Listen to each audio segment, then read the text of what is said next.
আসসালামু আলাইকুম। মাত্র 1 কাপ সুজি দিয়ে কোনো রকম ডিম ছাড়াই চুলায় তৈরি দারুণ মজার কেক। আজকের রেসিপিতে এই কেকটি আপনাদের সঙ্গে শেয়ার করব। আশা করছি ভালো লাগবে। ভালো লাগলে চ্যানেলটিকে সাবস্ক্রাইব করে রাখার অনুরোধ রইল। চলুন তাহলে দেখে আসি কিভাবে এই সুজির কেক তৈরি করতে হয়। এখানে আমি মোটা দানার সুজি নিয়েছি। তো আমি এখানে মেজারমেন্ট করার জন্য একটা কাপ দিয়ে মেপে 1 কাপ পরিমাণ সুজি নিয়েছি। যে কাপ দিয়ে মেপে সুজি নিয়েছি ঠিক ওই কাপটা দিয়ে মেপে হাফ কাপ পরিমাণ চিনি নিয়েছি।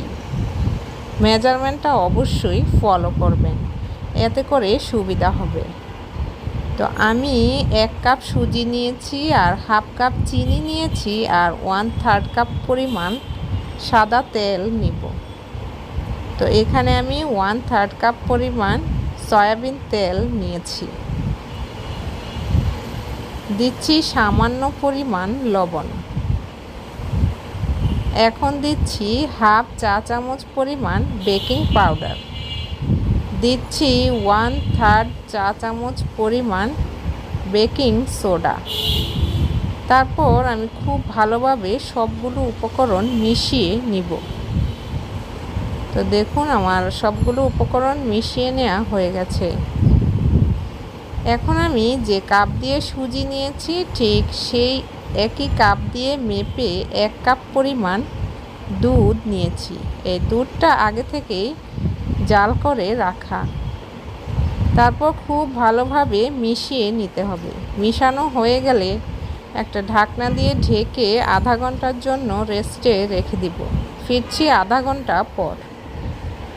দেখুন 30 মিনিট পর সুজিটা অনেকটাই ফুলে গিয়েছে আর মিশ্রণটা অনেকটা গাঢ় হয়ে গিয়েছে। এবার এরকম স্টিলের প্লেটে আমি বেক করে নিব, এজন্য একটু তেল ব্রাশ করে নিচ্ছি। এবার প্লেটটার মধ্যে মিশ্রণটিকে ঢেলে দিব। এবার আগে থেকে একটা চুলার মধ্যে বড় একটা পাতিল নিয়ে সেটাকে প্রিহিট করে নিয়েছি।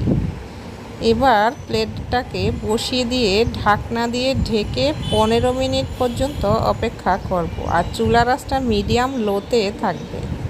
তো 15 মিনিট পর আমি এবার একটা ছুরির সাহায্যে কেকটাকে পিস করে নিব। তো দেখুন এভাবে পিস করে নিয়েছি আর কেকের উপরে আমি কিছু চেরি দিয়ে দিচ্ছি। তারপর ঢাকনা দিয়ে ঢেকে আবারও 15 মিনিট মিডিয়াম লো আঁচে কেকটাকে বেক করে নিব। তো 15 মিনিট পর দেখুন কেকের কালারটাও অনেক সুন্দর হয়েছে। এবার চেক করে নিচ্ছি যে কেকটা হয়েছে কিনা। কেকটা পারফেক্ট হয়ে গেছে। এবার চিনি শিরা করে নিব। 1/3 কাপ চিনি এবং 1/3 কাপ পানিটাকে খুব ভালোভাবে জাল করে নিয়েছি। একটা বলক আসলেই কিন্তু চিনির শিরাটা রেডি হয়ে যাবে।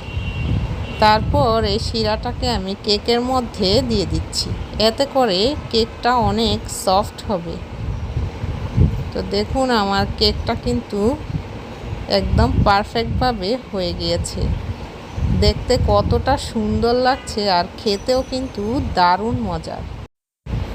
দেখলেন তো মাত্র 3টি মেইন উপকরণ দিয়ে খুব সহজেই কিভাবে দারুণ মজার সুজির কেক তৈরি করা যায়। তো আজকের এই সুজির কেকের রেসিপিটি যদি আপনার কাছে ভালো লেগে থাকে তাহলে চ্যানেলটিকে সাবস্ক্রাইব করে ভিডিওতে একটি লাইক দিয়ে রাখার জন্য অনুরোধ রইল। এই ভিডিওটি ভালো লাগলে ফ্যামিলি এবং ফ্রেন্ডসদের সঙ্গে শেয়ার করে দিতে পারেন। নেক্সটে কী ধরনের রেসিপি পেতে চান সেটা কমেন্ট বক্সে জানিয়ে দিতে পারেন। দেখা হবে নেক্সট রেসিপিতে। আল্লাহ হাফেজ।